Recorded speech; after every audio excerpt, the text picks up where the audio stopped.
Eat on me. Enjoy your new life. I'm Mark. I'm in my 40s, married to my high school sweetheart, Mandy. We've got 2 teenage boys, a simple life in a small town, and for a long time, I thought I was happy. You know how marriage gets after a while. Same routine every day, kids growing up, the spark fading a bit. I tried to keep things interesting. Played sports, picked up hobbies, just tried to make life less boring. But apparently Mandy had her own hobbies. I started hearing rumors. People said she was seeing some guy from a few towns over. At first I ignored it. Rumors are just rumors, right? But something changed. She stopped laughing with me. Stopped touching me. Everything I did annoyed her.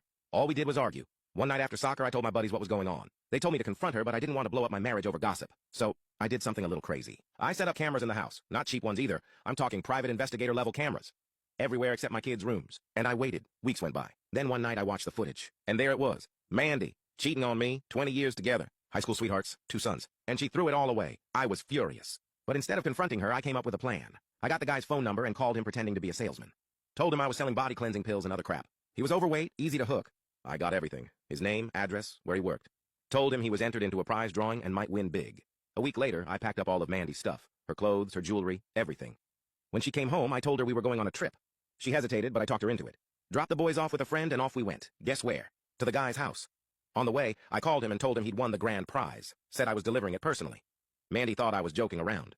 When we pulled into his driveway, he was standing outside all excited. I got out of the car, shook his hand, and said, "Here's your prize, sir. I think you know what it is." I looked at Mandy. Her face went white. Then I turned around, got back in the car, and left. I filed for divorce. Told the judge everything. Got full custody of my boys. Mandy tried living with that guy, but it didn't last. He turned out to be a real piece of work. Violent. Controlling. After a few police visits and hospital trips, she finally left him. She's tried to come back to me a few times, but I told her to stay out of my life. These days, it's just me and my sons. We're doing great. Took some time, and a lot of beer, but I moved on, and every time I think back on that day, I can't help but smile.